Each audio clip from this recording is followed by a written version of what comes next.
Before Paul Lynde graced the center square of Hollywood squares, he starred in one of TV's strangest sitcom experiments, a show born from divorce drama featuring a working swimming pool that actors fell into weekly and an all-nude theatrical episode that got the conservative star himself naked. From Golden Globe meltdowns to child stars who dreaded coming to work, this forgotten 1972 sitcom hides secrets far more fascinating than its brief run suggests. Fact 1. The show waited a decade to exist.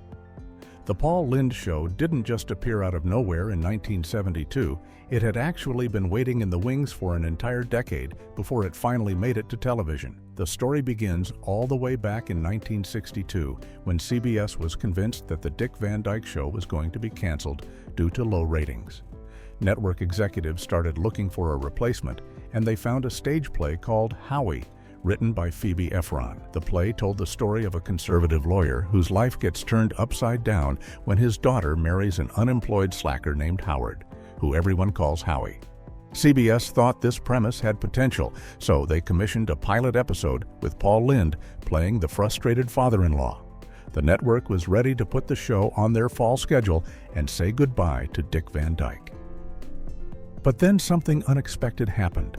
Legendary producer Sheldon Leonard fought hard to keep the Dick Van Dyke Show on the air, and CBS ultimately decided to give it another chance. This decision would prove to be the right one, as the Dick Van Dyke Show went on to become one of the most beloved sitcoms in television history. However, this also meant that the Howie pilot was suddenly unnecessary, and CBS shelved the entire project. The pilot sat forgotten in a vault for 10 long years until producer William Asher, who was wrapping up his hit series Bewitched, remembered the old concept and decided to resurrect it for ABC.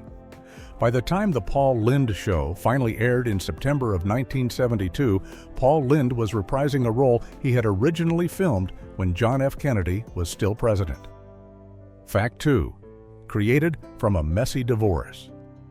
The Paul Lynde Show owes its entire existence to one of Hollywood's most awkward contract situations, born directly from the crumbling marriage of producer William Asher and his wife, actress Elizabeth Montgomery. By 1972, Asher and Montgomery had been running the hit supernatural sitcom Bewitched for 8 successful seasons, but behind the scenes, their marriage was falling apart and heading toward divorce. The problem was that both of them were still contractually obligated to ABC for 2 more seasons of Bewitched, and the network was expecting them to deliver. Montgomery, however, had absolutely no interest in continuing the series, especially not while going through a divorce from the man who would be producing and directing it. She flatly refused to do another season of Bewitched under any circumstances. This left ABC in a difficult position.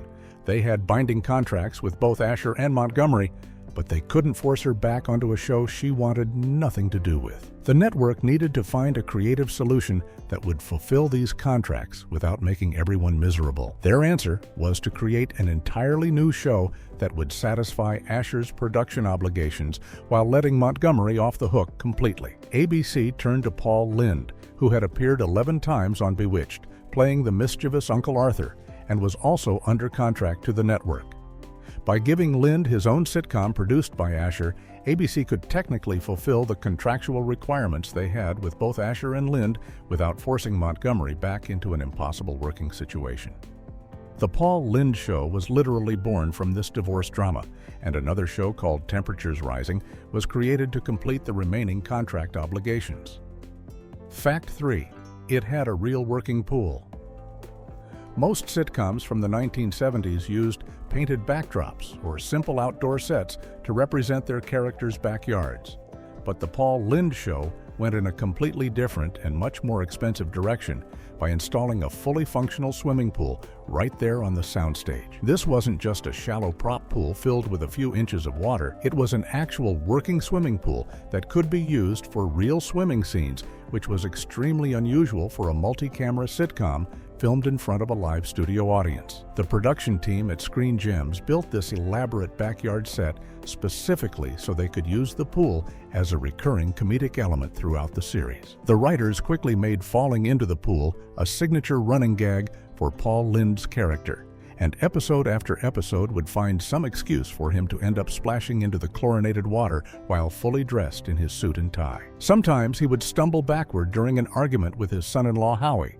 Other times he would lose his balance during a heated moment, and occasionally he would just slip on the edge during a particularly frantic scene. While this might have seemed like a clever physical comedy bit at first, the joke wore thin remarkably fast. Critics and viewers alike noted that the pool gag became tiresome and predictable, with audiences knowing that at some point during most episodes, Paul Lynde was going to take an inevitable plunge into that water. The presence of the pool also meant that someone on the cast or crew was always getting wet, which created practical challenges for continuity and costume changes during filming, but the show kept using it anyway throughout its single-season run. Fact 4. The child star dreaded every day. Working on the Paul Lynde show was such an unpleasant experience for young Pamela Ferdine that years later she admitted she didn't even want to do the pilot episode in the first place. Ferdine, who was only 13 years old at the time and played the younger daughter Sally Sims, had already built up an impressive resume of television appearances on shows like The Odd Couple and had worked with many different actors throughout her career. When she was later asked about her time on the Paul Lynde show, she was remarkably candid about how difficult it was to work with the show's star. According to Ferdine, Paul Lynde could be wildly funny and was undeniably talented at what he did, but he simply didn't like working with children very much and had a notably short temper that made the set atmosphere tense and uncomfortable.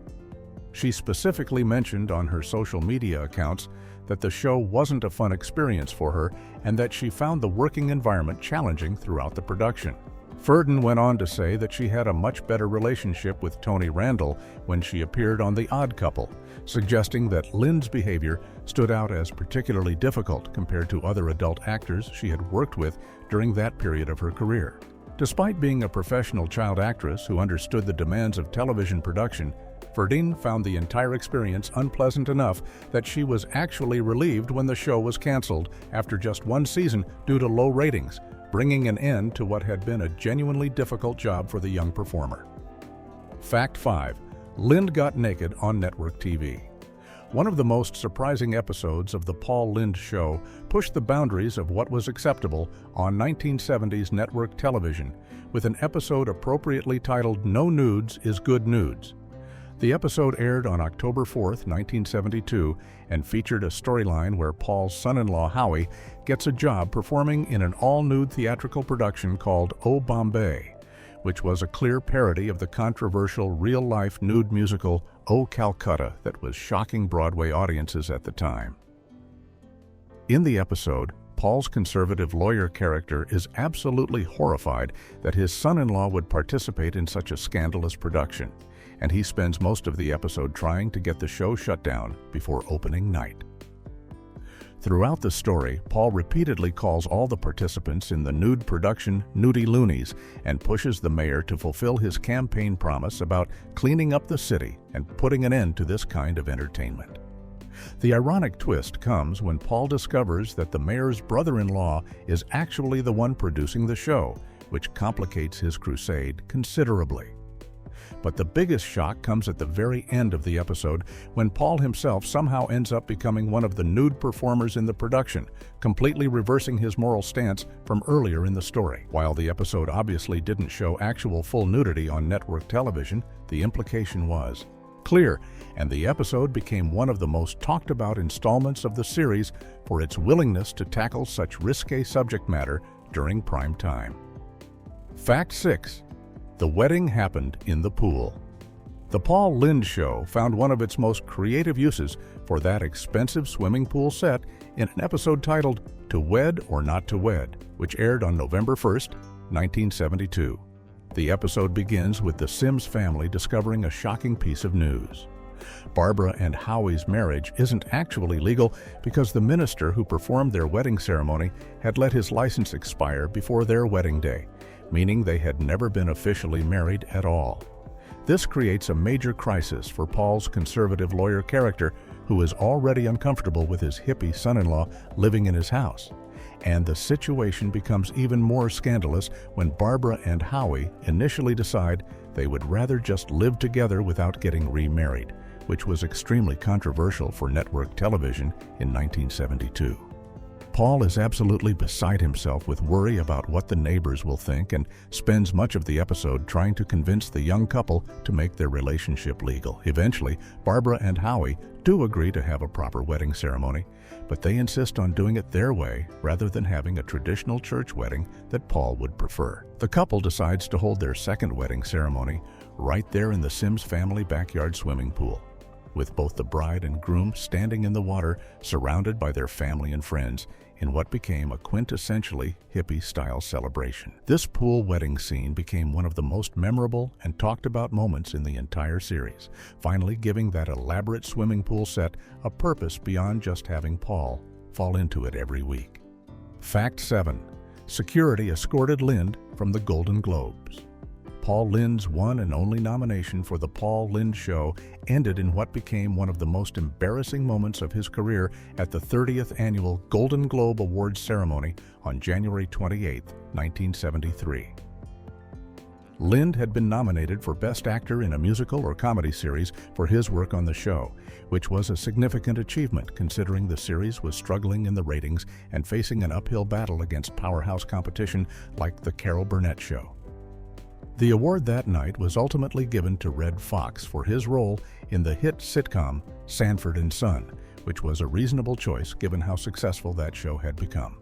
However, Paul Lynde did not take the loss well at all, and his reaction at the ceremony quickly spiraled out of control. According to multiple sources who documented the event, Lynde became so angrily disruptive during the award ceremony that security guards were forced to physically escort him out of the venue before the evening was over. Exact details of what Lynde said or did to warrant his removal have been lost to time, but witnesses made it clear that his behavior was inappropriate enough that he could not be allowed to remain at the event.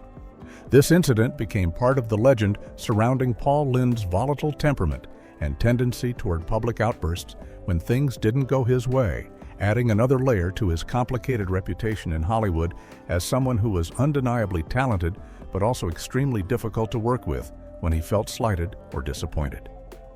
Fact 8. June Allyson almost played his wife.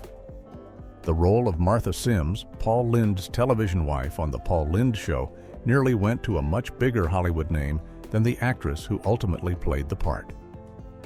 June Allyson, who had been a major star at Metro-Goldwyn-Mayer throughout the 1940s and 1950s and was known for her wholesome girl-next-door image in classic films, was seriously considered by the producers to play the role of Paul's supportive wife. Having a former MGM star like Allyson would have brought instant credibility and name recognition to the new sitcom, and her casting would have been a major coup for ABC and producer William Asher. However, Paul Lynde himself had a different idea about who should play his on-screen wife, and he used his influence as the star of the show to push for someone else entirely. Lynde personally recommended Elizabeth Allen for the role of Martha, and he had very good reasons for wanting her instead of the more famous June Allyson. Lynde and Allen had worked together multiple times in various regional theater productions across the country, and they had developed a strong professional rapport and chemistry during those stage performances. Lynde felt that Allen would be a better fit for the show because they already had an established working relationship and understood each other's comedic timing, which would make the on-screen marriage feel more natural and believable. The producers ultimately listened to their star's recommendation and cast Elizabeth Allen as Martha Sims, and she appeared in all 26 episodes of the series alongside Lynde throughout the show's single-season run. Fact 9. A future Oscar winner played a hippie long before Jodie Foster became one of Hollywood's most respected actresses with multiple Academy Awards to her name. She was just another working child actor taking guest roles on television sitcoms to build her resume. In October of 1972, the 10-year-old Foster appeared in an episode of The Paul Lynde Show titled To Commune or Not to Commune, which aired on October 11th of that year. The episode featured a storyline where Paul has yet another explosive argument with his son-in-law Howie, and the confrontation becomes so heated that Howie and Barbara decide to pack up and move out of the Sims household entirely. However, instead of finding their own apartment like Paul would have preferred, the young couple decides to move into a hippie commune where they believe they won't have to deal with hang-ups about private property or traditional family values. Foster played a character named Maggie, who was one of the young residents living at this commune alongside other counterculture characters with names like Jericho and Patsy. The episode follows Paul as he reluctantly visits the commune to try to convince his daughter and son-in-law to come back home, leading to the usual fish-out-of-water comedy as the conservative lawyer encounters the free-spirited hippie lifestyle. At the time of filming, Foster was already an experienced child performer with numerous television credits, but nobody could have predicted that this small guest role on a forgotten sitcom would be just one tiny step in a career that would eventually lead to iconic performances in films like Taxi Driver, The Silence of the Lambs, and countless other acclaimed projects. Fact 10. The premiere was a hit, then collapsed. The Paul Lynde Show faced what seemed like an impossible challenge from the very beginning when ABC scheduled it on Wednesday nights at 8 o'clock, putting it in direct competition against two of television's biggest hits at the time. On CBS, the show went head-to-head with the first half hour of The Carol Burnett Show, which was a top 30 rated program with a fiercely loyal audience. And on NBC, it competed against Adam 12, which was pulling in top 20 ratings and had established itself as a reliable performer. Industry insiders expected the Paul Lynde Show to struggle badly in this brutal time slot, so everyone was genuinely surprised when the premiere episode on September 13, 1972, actually performed quite well and attracted a respectable audience despite the overwhelming competition. For one brief moment, it looked like Paul Lynde might actually have a hit show on his hands that could survive even the toughest scheduling situation. However, the initial success proved to be a cruel illusion that quickly evaporated. The premiere episode generated strong negative reactions from viewers who had tuned in expecting something different, and the bad word of mouth spread rapidly throughout the following days and weeks. The ratings collapsed almost immediately in the subsequent episodes as audiences either switched back to Carol Burnett and Adam 12 or simply stopped watching television at that time slot altogether. The dramatic drop-off from the premiere to the later episodes made it clear that the show had failed to connect with viewers, and the series never recovered from that initial rejection by the audience. Fact 11. The son-in-law had an IQ of 185. The entire premise of the Paul Lynde Show revolved around one of the most frustrating character setups in sitcom history: a son-in-law who was simultaneously brilliant and completely unemployable. Howie Dickerson, played by actor John Calvin, was established in the show as having an IQ of 185, which placed him in the genius category and made him smarter than nearly everyone around him. The character had an encyclopedic knowledge of virtually every subject imaginable and could answer complex questions about science, history, literature, and current events without even breaking a sweat. He had an uncanny ability to pick winning stocks in the market and could accurately predict which investments would make money, demonstrating that his intelligence had real practical applications when he chose to use it. Howie was also described as a whiz with everything he touched, meaning he had both theoretical knowledge and practical skills that should have made him extremely valuable to any employer. Yet despite all of these impressive abilities and his extraordinarily high intelligence, Howie somehow could not manage to hold down any job for more than a short period of time, leaving him chronically unemployed and dependent on his wife Barbara and her family for support. This bizarre contradiction was never really explained in a satisfying way. The show simply accepted it as the central comic premise without exploring why someone so brilliant would be unable to maintain employment. Paul's character would be driven to a slow-burn anger and complete distraction by this situation, constantly wondering how someone so smart could be so utterly useless when it came to earning a living and contributing to the household. Fact 12. Lynde rewrote his own dialogue. Paul Lynde was deeply unhappy with the quality of the scripts that were being written for the Paul Lynde Show, and he took matters into his own hands by rewriting large portions of his dialogue throughout the production. As someone who had built his career on sharp, witty one-liners and a distinctive comedic voice that had made him famous on Hollywood Squares and in his various guest appearances, Lynde felt that the original scripts didn't capture what made him funny and weren't giving him the kind of material he needed to make the show work. He would sit down with the scripts he was given and revise his lines extensively, trying to inject more energy and genuine humor into scenes that he felt were falling flat or relying too heavily on generic sitcom setups. His goal was to make the series more lively and comedic by bringing his own sensibility to the dialogue rather than just reading what the staff writers had provided. However, Lynde ran into a significant obstacle that prevented him from fully transforming the show into what he envisioned. ABC's Standards and Practices Department maintained extremely strict control over what could and could not be said on network television in 1972. While CBS was allowing All in the Family to tackle controversial social issues and push boundaries with its content, ABC was much more conservative and refused to let Lynde add the kind of edgy, topical, or controversial material that might have given the show the distinctive voice it needed. This meant that even though Lynde was rewriting his dialogue, he was still constrained by network restrictions that kept the show from being as sharp or daring as he wanted it to be. Fact 13. The show killed one career path. After the Paul Lynde show was canceled, following its single season, ABC conducted audience research to figure out what had gone wrong and what they should do with their contracted stars going forward. The research revealed a fascinating and somewhat cruel insight into viewer preferences. Audiences consistently reported that they liked Paul Lynde as a performer, but absolutely hated the Paul Lynde show as a series, finding the premise and execution deeply unappealing even though they enjoyed watching Lynde himself. At the same time, ABC had another struggling sitcom called Temperatures Rising that was also facing cancellation, and the network conducted similar research on that show as well. The results showed the exact opposite problem.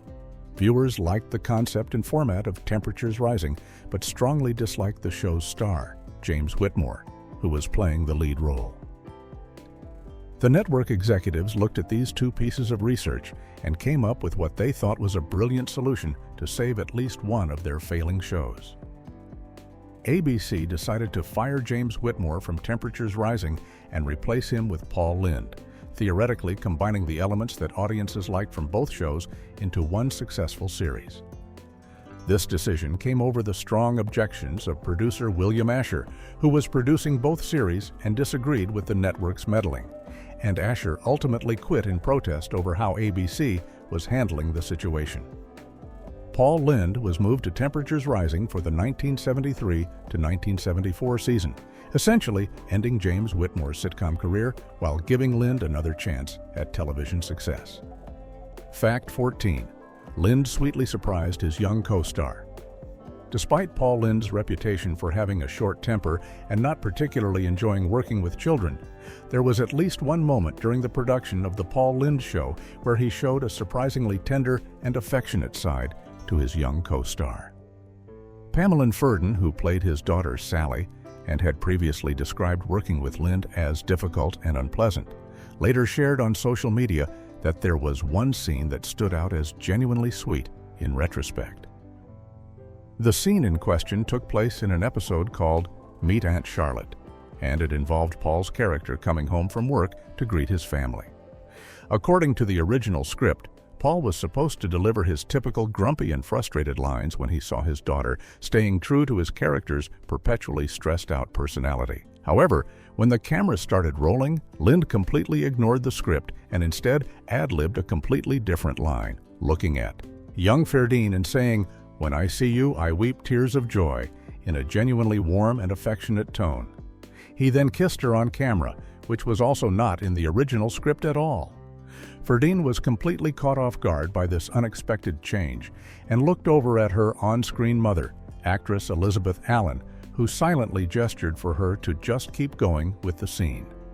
At the time, the 13-year-old Ferdin was confused about why Lynde had suddenly departed from the script, but looking back years later, she came to recognize it as a nice daddy-daughter moment that was actually better than what had been written. Fact 15. it's nearly impossible to find legally. The Paul Lynde Show has become one of the most frustrating cases of lost television history for collectors and fans who want to watch this piece of sitcom nostalgia. Despite being produced by a major studio and airing on a major network, the series has never received an official DVD release, and it's completely absent from any streaming platforms like Netflix, Hulu, or even the more obscure services that specialize in classic television content. This means that anyone wanting to watch the show legally has essentially no way to do so, which is particularly ironic given that it starred one of the most beloved entertainers of the 1970s. The absence of any legitimate release has made the Paul Lynde Show one of the most sought-after titles in the bootleg video collecting community, where it has gained a cult following entirely due to its unavailability rather than its quality.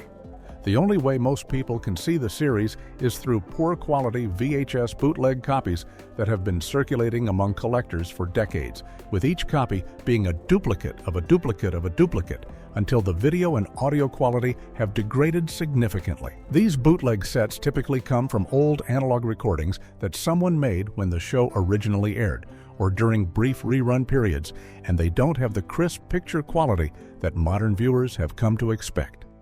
Making matters even worse for completists, the bootleg collections that exist are missing 3 of the 26 episodes entirely, meaning that even if someone manages to track down a copy, they still won't be able to see the complete series.